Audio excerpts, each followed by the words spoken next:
Ce qui m'a décidé en fin de compte à lancer ma chaîne, c'est deux choses. C'est déjà le confinement, parce que je suis quelqu'un d'hyperactif et je me vois pas rester sans rien faire. J'ai même cumulé deux travails en même temps, pas qu'un seul. Et tout ça pour dire que voilà, déjà le confinement, ça m'a donné envie de le faire. Donc mes premières vidéos d'ailleurs, je les ai tournées dans mon parking, en sous-sol, au 3e sous-sol. J'allais même faire mon sport dans mon parking. Et puis c'est parti aussi d'un pari. Comme tous les gamins, mon gamin de 15 ans passe beaucoup de temps sur YouTube. Et lors d'un dîner un soir, parce que quand on dîne, c'est vraiment un moment pour se retrouver en famille, avec ma femme, ma fille, mon fils. Et je lui ai dit, écoute, bientôt pour te parler, ou bientôt pour qu'on puisse se parler, il va falloir que je crée ma chaîne YouTube. Il me dit, mais papa, t'es même pas capable. Alors là, mes amis, moi quand on me chauffe, par contre, j'adore les challenges, j'adore les paris. Et voilà comment c'est parti. Et c'est vrai que la première vidéo m'a plu. J'en ai fait une aussi à Bastille, parce que c'est l'endroit historique où se recueille le club VMAX. Et du coup, je suis parti en faire une là-bas, avant qu'il y ait le confinement total. Peut-être on a fait une première vidéo, ça nous a plu. Et puis après, voilà, on a envie de partager ça avec les autres. Et moi, c'est vrai que je me force pas à vous les faire. Ça, c'est clair et net. Effectivement, il faut joindre l'utile à l'agréable. Donc, si sur le chemin du boulot, on peut vous en faire une, c'est bien. Mais je pense qu'effectivement, déjà, il faut pallier la vie de famille, sa vie professionnelle. Et il faut trouver vraiment voilà, le juste milieu. Parce que le problème de la passion, c'est que ça peut vous dévorer. Et être passionné, c'est une chose, mais il ne faut pas non plus que ça soit au détriment du reste, parce que sinon ça va pas pouvoir le faire longtemps, malheureusement, et c'est normal. Voilà, votre femme, je pense qu'elle est là aussi pour vous le rappeler à un moment donné. Et puis vos enfants aussi, Moi je sais qu'une fois, mon fils, je me rappelle quand je faisais pas mal de road trip avec mes potes, un jour il me l'a dit, papa, t'es jamais là, t'es souvent en voyage. Là je vous ai dit, j'ai vraiment pris une claque, j'ai pris une claque dans la gueule, et je me suis dit, ouais, peut-être qu'il a raison, il faudra peut-être que je lève le pied un peu, que je fasse attention. Et du coup depuis, je sélectionne déjà avec les amis les voyages un peu, ceux que je voudrais faire ou pas. Et puis j'essaye effectivement de trouver un juste milieu à tout ça, parce qu'une passion peut être vraiment dévorante. Bon mes amis, écoutez, j'espère que vous allez tous bien. Donc là moi je suis face à la tour Eiffel, j'adore cet endroit.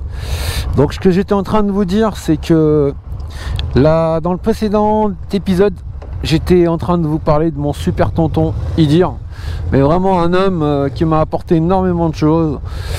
Et puis encore une fois, ma batterie de GoPro m'a lâché. Donc là j'ai fait le nécessaire pour en acheter 3 d'un coup, pour plus que ça se reproduise. Mais il fallait absolument que je continue à vous parler de mon tonton, parce que il y a 2 grands hommes qui ont compté dans ma vie. Il y a mon père bien sûr, dont je vous parlerai encore longuement prochainement. Mais il y a également mon super tonton, mon oncle Idir, qui m'a apporté énormément de choses. Parce que quand j'étais gamin, en fin de compte c'était un peu mon sas de décompression. J'attendais tous les week-ends qu'ils viennent me chercher tout simplement. Et franchement j'attendais ça avec impatience.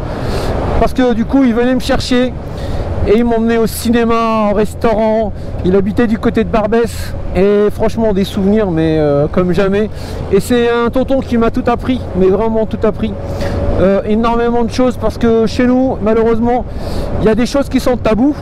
Voilà, comme par exemple la sexualité, on peut pas l'aborder avec ses parents, avec son père, même avec son père. Donc mon tonton, il m'a mis à l'aise sur plein de trucs. Il a commencé à me sortir, à m'emmener partout avec lui, mais c'était juste géant. Et puis il m'a appris ce que c'était que le travail, c'est-à-dire que il m'a présenté à son patron, il m'a, de manière à travailler avec lui, il travaillait à la brasserie des Vosges. Donc il avait un gros camion. Et puis il livrait tous les bars-restaurants de la région parisienne pour leur descendre les fûts à la cave, les cajots de bière, de tout ce que vous voulez, enfin bref. Donc il était connu comme le loup blanc par la plupart des tauliers de toutes les brasseries parisiennes. Mais franchement, il avait un feeling avec les gens, c'était juste impressionnant. On mangeait tous les jours dans un bar différent. Et donc voilà, juillet août, au lieu de rien foutre, il me disait tu vas venir travailler avec moi, tu vas savoir ce que c'est que la valeur de l'argent. Et du coup les amis ont chargé le camion la veille pour le lendemain, et le lendemain à 4 h du matin il vient me réveiller, et à 4 h du matin ça piquait les yeux, je vous jure, mais c'était terrible. On a vraiment appris ce que c'était que le respect, l'humilité, et surtout voilà, il m'a appris surtout comme mon père, hein, c'est-à-dire qu'il m'a dit tu dois donner du respect aux autres, mais aussi il faut aussi que les gens te donnent du respect, et ça c'est très très important.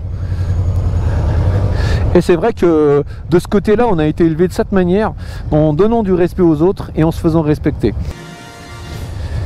Yo les amis, j'espère que vous allez tous bien. Écoutez, bienvenue pour ce nouvel épisode. Donc là, je vais essayer de vous raconter un petit peu ma vie professionnelle et mon parcours. Donc quand j'étais gamin, bien sûr, forcément, j'ai fait comme tout le monde, hein. Collège, lycée, d'ailleurs il est juste en face, mon collège et mon lycée. Après, malheureusement, on nous a envoyés sur une voie de garage, comme cette époque-là le voulait, hein. Les filles, qu'est-ce que vous voulez faire? Rap coiffeuse. Les mecs, c'était mécano, tourneur fraiseur ou peu importe. Et puis j'ai fait un BEP, un bac pro. Et Rent-A-Car, je suis arrivé en 94 chez Rent-A-Car. Alors Rent-A-Car, c'est vraiment, voilà, l'automobile c'est une passion. Vraiment, je suis arrivé un peu par hasard, mais c'est quelque chose que j'ai toujours rêvé de faire. Donc j'ai pu, en commençant même en bas de l'échelle, parce que j'ai commencé comme préparateur à laver des voitures. Il fallait laver les voitures intérieures, extérieures, faire les niveaux. Il fallait que la bagnole soit propre pour que le client la prenne nickel. Et vous faites ça tous les jours, hein, donc vous vous en tapez des préparations, hein, que ce soit des voitures ou des utilitaires. Mais par contre, voilà, je peux dire que j'ai conduit énormément de voitures de tout modèle, même des voitures de luxe, parce qu'après on est monté en gamme, on a fait toutes les gammes un peu luxueuses, mais c'était vraiment top. Alors 94, 96 malheureusement, on était en redressement judiciaire. Moi je sais que c'était un peu difficile, parce que ce qu'il faut les savoir, c'est que Rent-A-Car, ça a été fondé par deux PDG français, c'est Michel Arnaud et Robert Chazal. Et quand ils ont créé ça en 88, c'était quelque chose qui est monté mais vraiment en flèche, parce que leur slogan c'était rouler sans compter. C'est le seul loueur à faire du kilométrage illimité. Et puis finalement on a été racheté par un autre loueur en 96 et au tribunal de commerce. Et là, quand on a vu arriver des bagnoles toutes neuves, arrivées par camion, mais ça nous a soulagés, mes amis.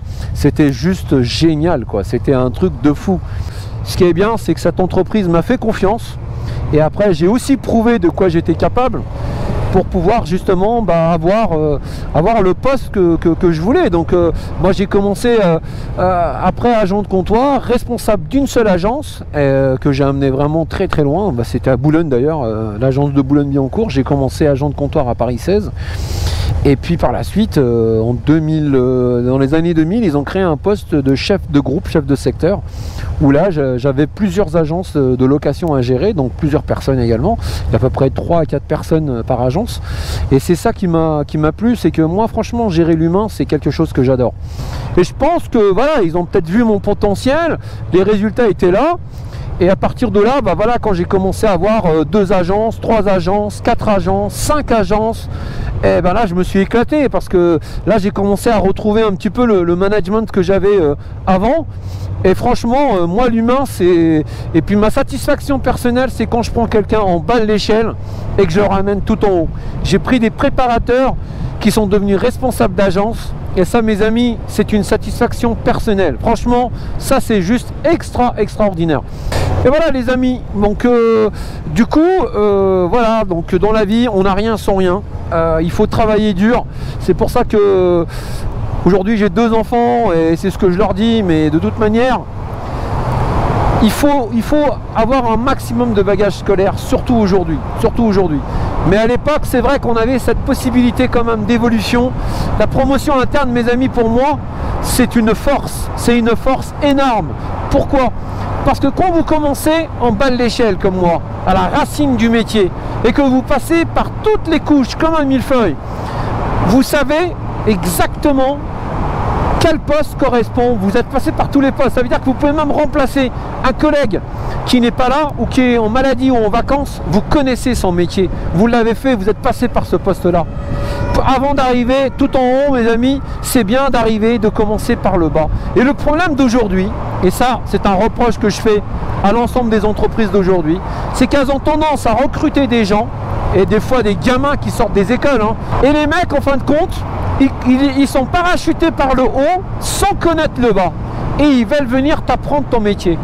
Et ça c'est frustrant, parce que c'est des gamins de 25 piges ou 30 piges, alors que toi tu en as 50 et ils veulent t'apprendre ton boulot. Et ça c'est le petit reproche d'aujourd'hui. Et parce que moi je trouve que la promotion interne c'est vraiment une force mais phénoménale. Ouais, voilà, tout ça pour vous dire que il faut s'accrocher dans la vie, il faut s'accrocher quand on veut quelque chose. Ben voilà, moi ce que j'ai entre les mains là, c'est quelque chose dont j'ai rêvé toute ma vie en tant que gosse. Et franchement le VMAX, le jour où je l'ai eu à moi, je suis parti le chercher avec une remorque en Auvergne. Eh, les amis, je dansais dans la voiture. Eh, je vous jure, je dansais dans la voiture. Et à chaque arrêt, quand j'étais à la station pour faire le plein ou m'arrêter pour boire un café, mais je le contemplais, mais j'arrivais pas à croire que c'était enfin à moi, que c'était vraiment à moi. Mais franchement, je vous jure, je sais pas comment vous décrire ça. J'y croyais pas. Je me suis même réveillé dans la nuit pour aller voir si c'est vrai ou pas. C'est juste impressionnant, quoi. Quand vous avez rêvé toute votre vie de quelque chose et que vous avez eu cette patience d'attendre, parce que les amis, quand on grandit avec rien, eh ben on apprend à être patient, parce que rien plus rien, bah, ça fait toujours rien, hein. Donc on n'a pas le choix. Et ça c'est l'une de nos plus grandes forces, c'est ça, c'est la patience, parce que justement bah, on n'avait rien. Mais du coup bah, franchement voilà, c'est quelque chose que ouais, voilà, réalisez vos rêves quand vous pouvez, accrochez-vous, parce que franchement il faut pas lâcher. Moi je me rappelle quand j'étais livreur de pizza, quand je voyais de ma fenêtre qu'il neigeait, qu'il pleuvait, franchement j'avais pas envie d'y aller, mais vraiment. Et ben fallait y aller les gars, et j'y allais, et j'étais trempé, mais jusqu'au calbut, mais vraiment trempé, hein, mais vraiment j'étais mouillé. J'arrivais chez moi, mais mon pantalon de pluie, le pantalon jusqu'au slip. Mais qu'est-ce que vous voulez, c'est comme ça. Il faut aller chercher l'argent là où il est, et puis il faut pas cracher dessus. Et puis bah il faut se dire qu'on mange d'abord son pain noir avant un jour de manger son pain blanc.